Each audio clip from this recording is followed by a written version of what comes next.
Or you have to hold down? Okay. I'm technician 1023, and I am participating in the automotive service technology competition today at SkillsUSA.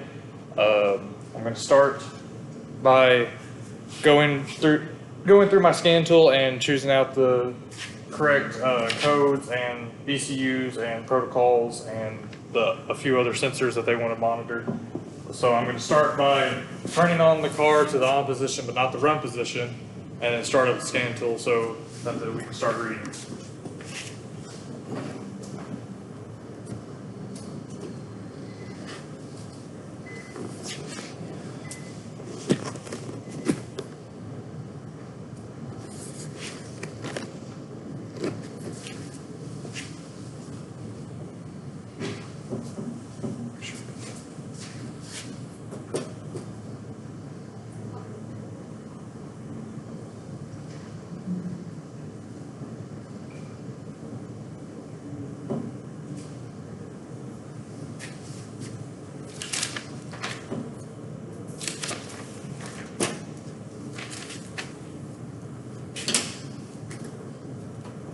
Okay, so first thing that we have to do when we fire up the scan tool is we have to go select our vehicle. This is a 2018 Nissan Maxima.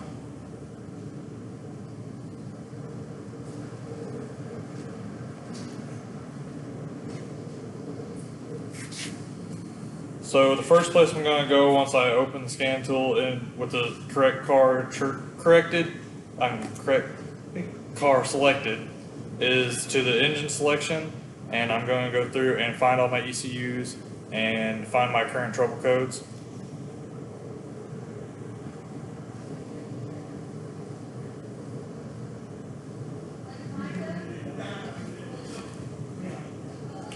So by going to scan systems, all systems scan for DTCs, it will show me my ECUs and my current trouble codes.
Okay, once the scan tool has finished scanning for all the DTCs, I can now see all my modules and current trouble codes.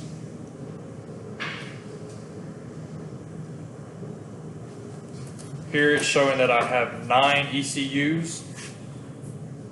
So I'm going to go ahead and write that down so I have it memorized and it's wrote down. Now I'm simply just going to go through each module and check for codes. So first module, I have one code. It's a P1564.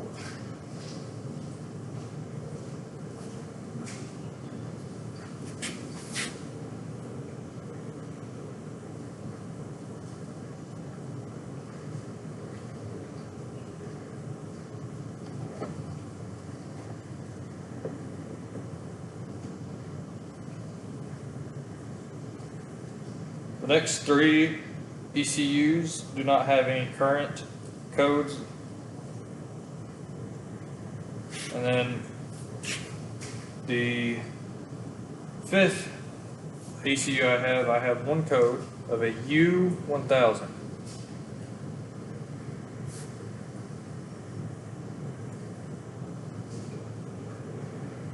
And the ECU after that as well has a B2128.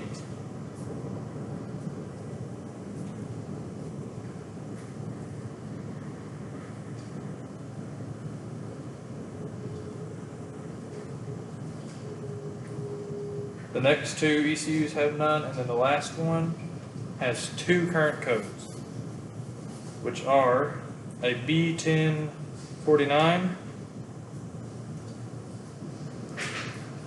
and a B1054.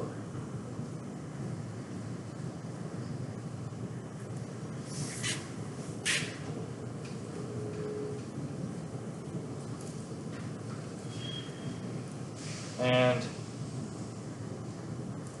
our active protocol right now is simplified to what is called a CAN protocol, and that is because our find the papers.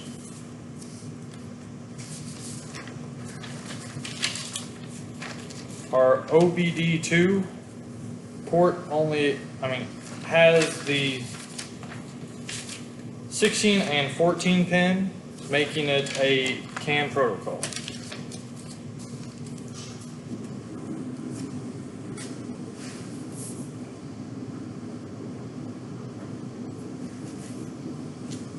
So now what I'm going to go look for is my intake air temperature, my airflow rate, and my relative throttle position.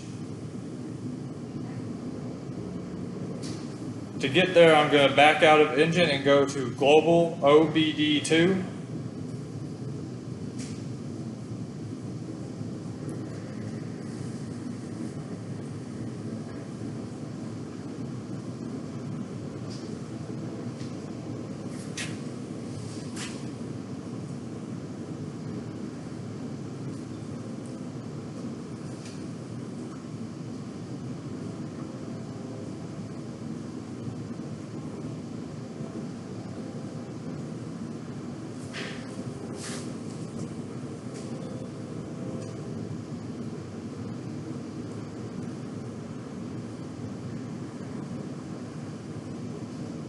After global OBD2 loads, I'm going to go to data stream mode 1.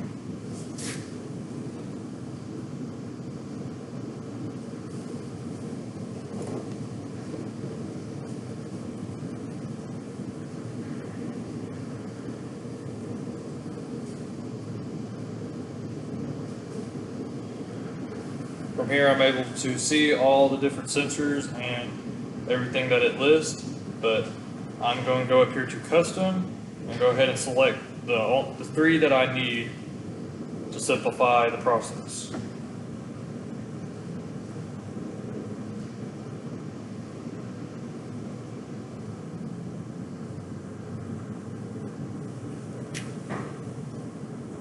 After pulling up the three that I have, I'm able to see my intake air temperature, which is reading at 95 degrees Fahrenheit.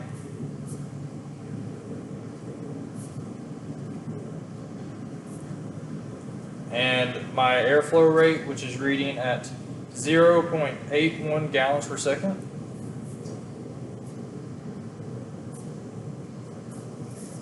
And then my relative throttle position is reading 4%.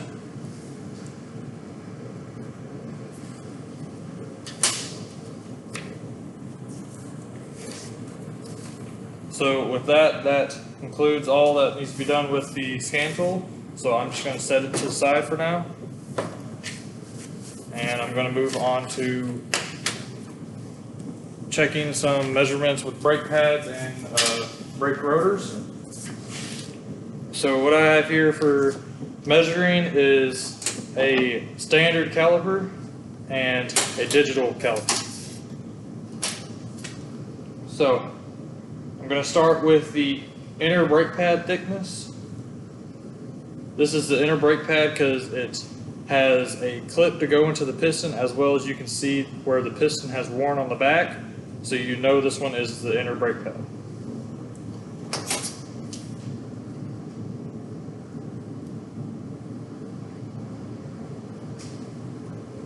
So I'm just going to put the caliper against the backing plate and then move it out to where it's flush with the material of the brake pad.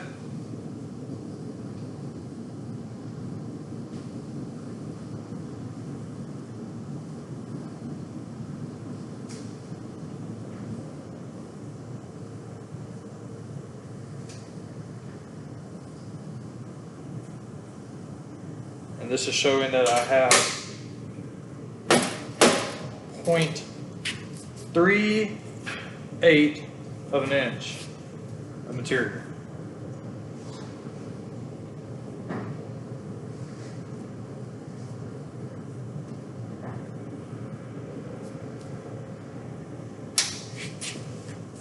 Now I'm going to go and measure the outer brake pad.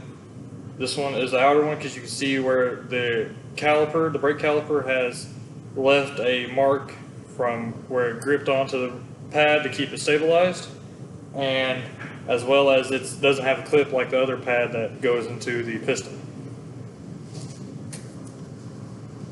So once again, I'm just taking the caliper and putting it against the backing plate and then measuring the thickness of my brake pad material.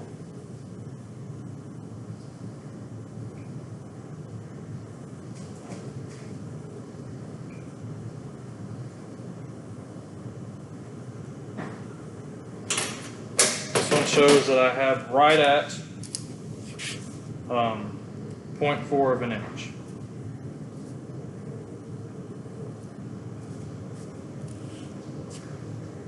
Now moving on to the rotor, we're going to measure the rotor's thickness in 4 different places to ensure that we have a even surface all the way around and there's no variations in the surface.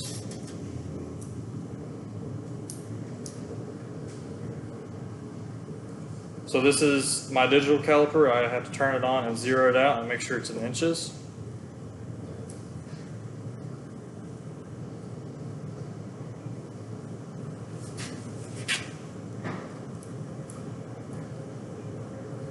I'm going to put it on the front and back surface of the rotor and have a snug fit on it.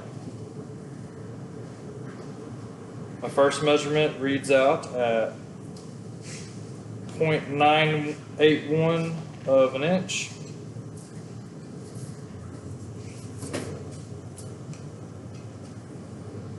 My next measurement is 0.979 of an inch.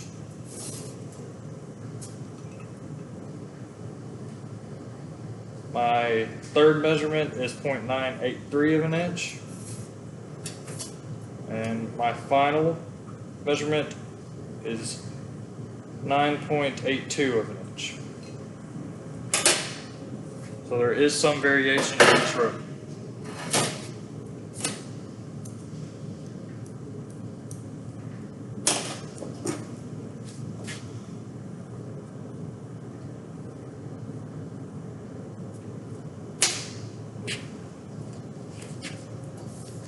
So we have went ahead and printed out our specs for our rotors and our brake pads. And looking at our pads, the wear limit on our pads says that we can have 0.078 of an inch. And our rotor says we can have 0.866 of an inch. And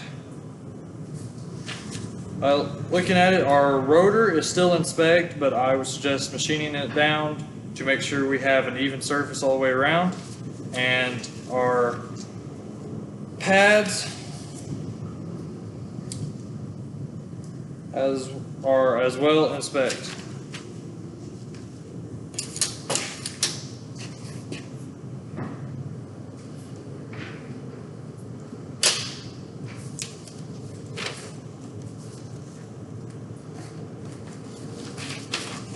So now we're moving on to our final section of it, the Automotive Service Technology competition, and that is we'll be looking at a few different specs for a 2017 Camaro. It's an SS. It has a 6.2 liter engine, and how I'm going to go about doing that is we are going to use our service information library, which is called Chilton's. And using that, I will be able to find the different specifications I need.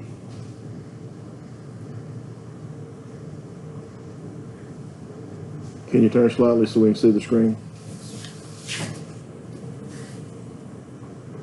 Just turn the computer as well a little bit. There you go. So the first thing I'm going to do once I enter our Chilton's library is select my year, make, and model of the vehicle.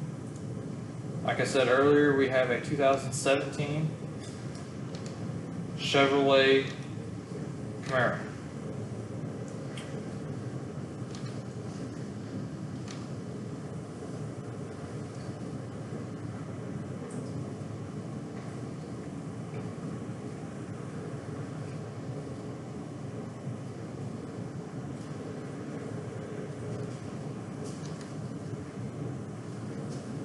So then we select either repair or bulletin recalls, and this would be repaired to find all of our different specs. So the first thing that it's asking is what is our torque specs for the transmission pan for the 8L90 transmission. So I'm going to go into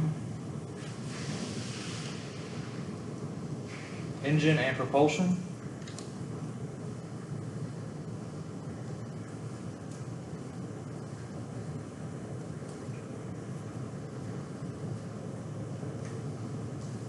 And I'm going to choose the correct engine, and it's under engine mechanical, and I'm going to choose the correct engine like I said.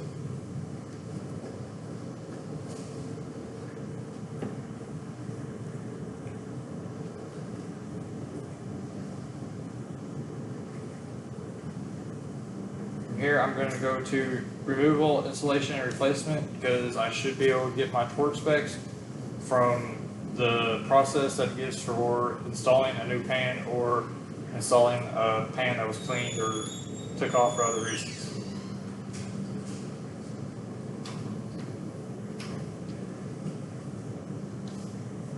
So once I'm here, it gives me multiple different things for replacing parts of an engine and parts of the drivetrain. I'm going to scroll down until I find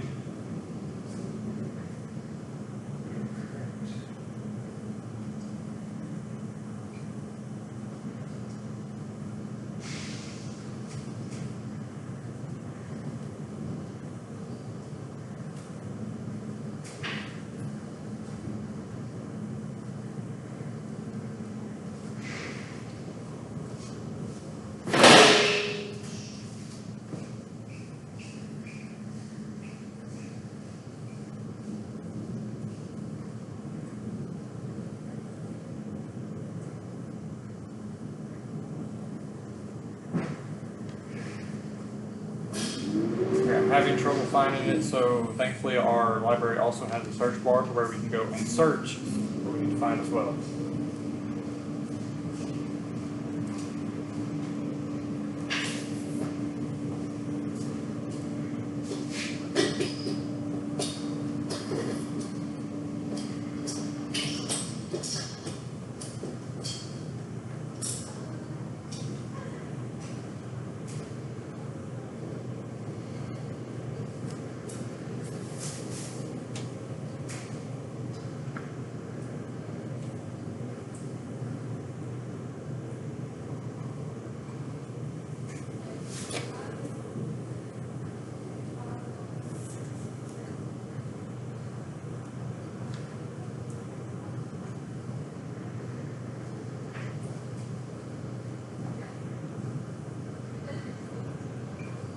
From here, it gives me several different areas that you say something about transmission pans or transmission stuff like that. But what I'm going to go into is automatic transmission, removal, installation, fluid changes, and things and stuff of that sort.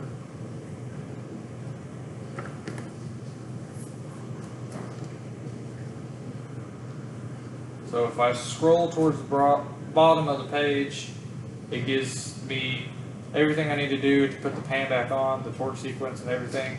And it also gives me my torque, which is 98 inch-pounds.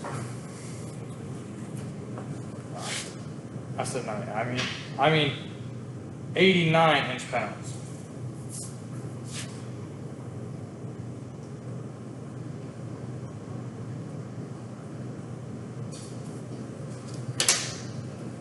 Okay, so the next thing on the list is our PAG oil and what's the charge of it inside our AC system.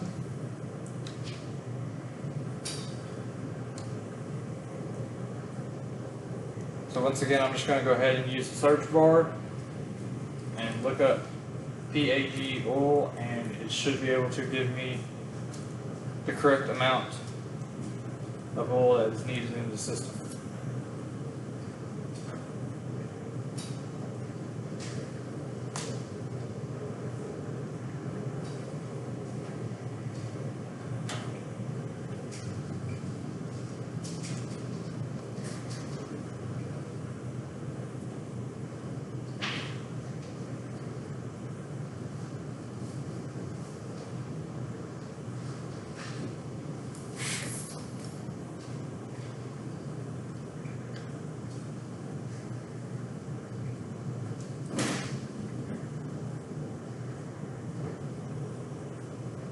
Here I'm going to go into removal, installation, and replacement of refrigerant and recovery recharging, because once again, while replacing or installing different oil, new oil or anything, it will give you the amount that you need.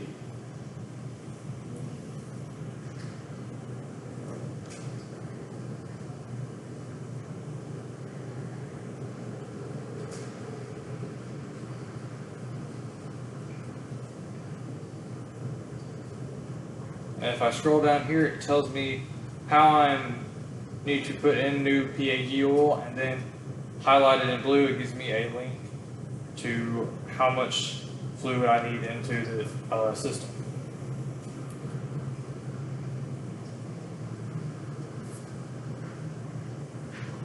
And I, once again, select all my fluid capacities.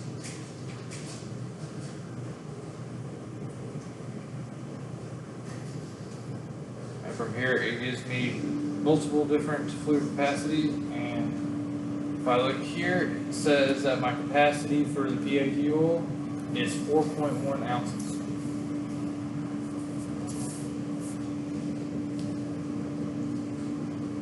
.4 ounces.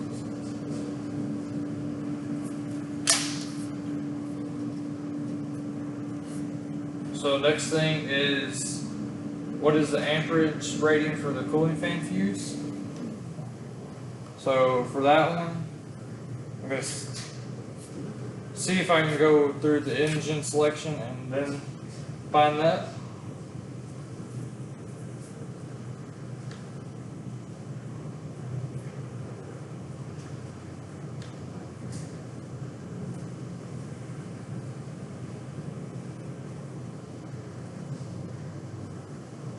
Once again, in engine and propulsion, I choose my correct engine. From here, I can go to electrical and electronic schematic diagrams.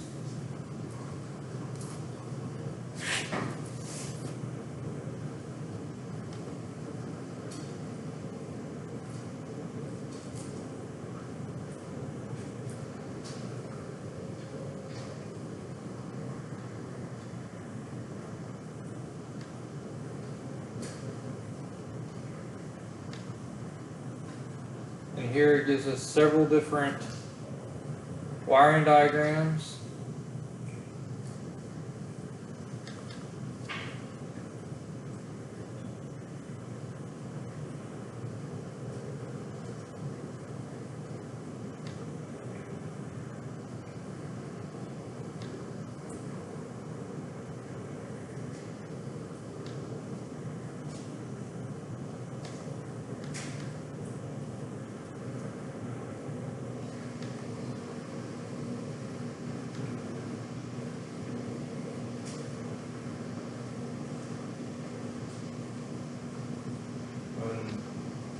It does take a few seconds every now and then to find the correct diagram.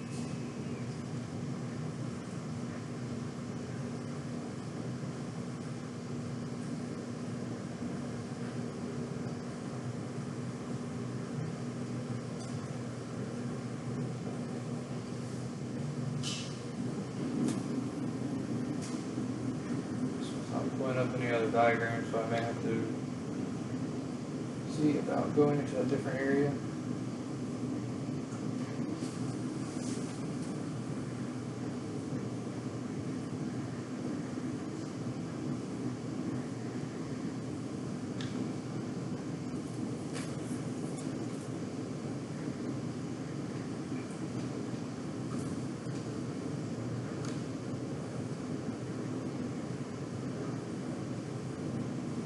So I didn't find it in propulsion, so I'm going to go to power and signal distribution.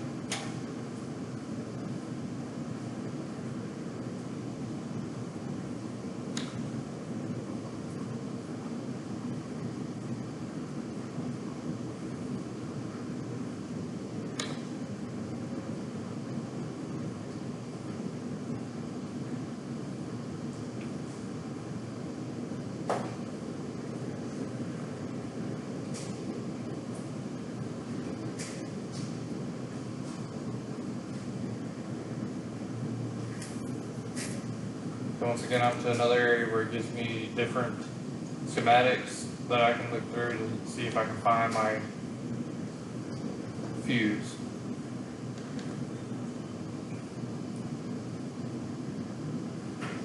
And here we have it right here. It says I have a 100 amp fuse.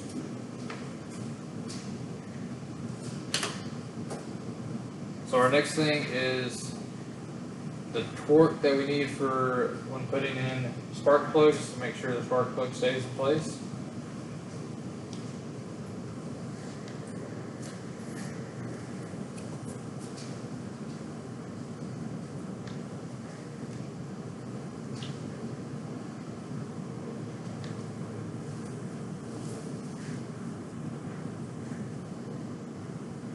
So once again, I'm going to go into engine and propulsion.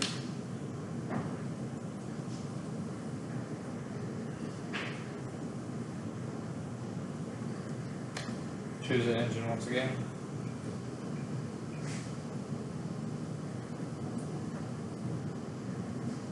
Now I'm going to go into mechanical specifications.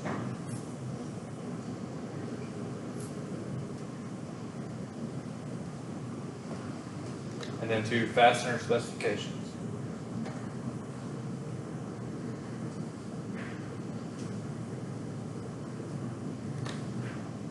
Here I can go through and choose the different parts to an engine.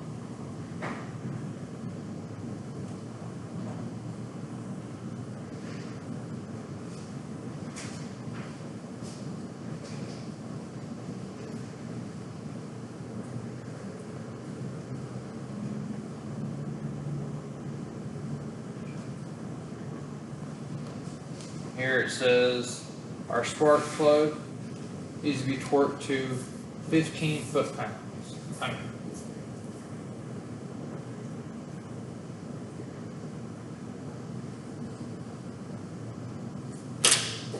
Our final thing is how many wires are connected to each oxygen sensor.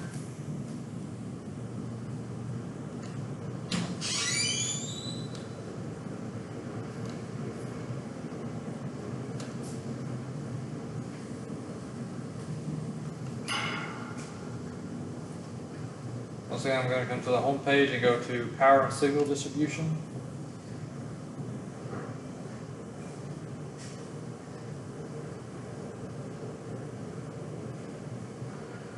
And again to wire systems and power management.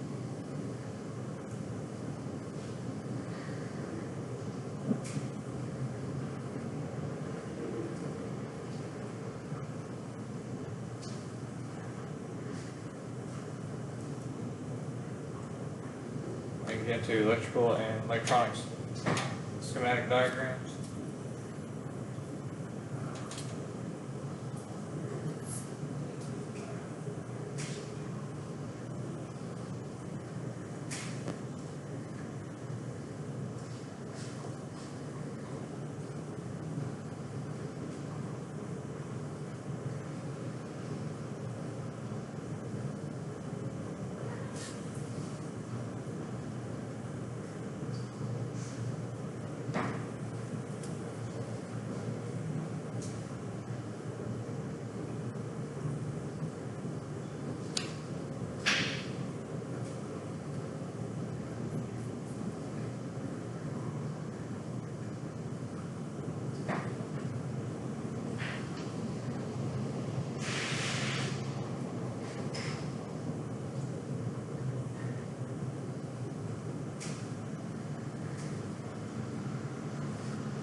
once again having trouble finding it, so I'm going to go back to the search bar and see if I can find it that way.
Alright, after selecting the component connector end views, it's showing me all the plugs to different connectors, which will be able to tell me where the wires are in plug, how many wires are in plug, and what the wires do.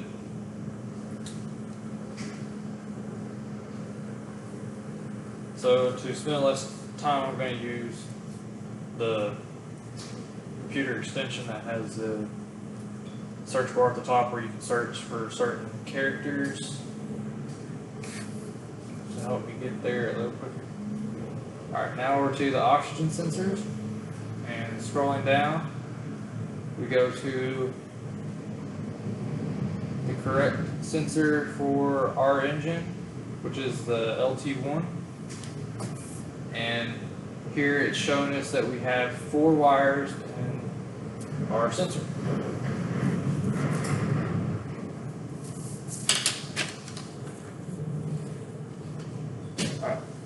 Now, the final thing is talking a little bit about how and why we torque our lug nuts to a certain torque. And we torque the lug nuts by using a torque wrench, which is set to a certain value to make sure you don't go over or under the amount of torque that the lug nut needs. And we torque our lug nuts to stretch the bolt to the right length that makes it just where it's tight enough to keep the lug nut on, but not too tight to where you can't get the lug nut off next time that you go to change the tire. And we torque our lug nuts in a star pattern commonly to ensure that we don't warp our wheel and or rotor, and that way we don't have any cracks or anything as far as when the rotor goes down the road, or the brake, or we start using the rotor and as the wheel's going down the road and when the wheel is being used. So.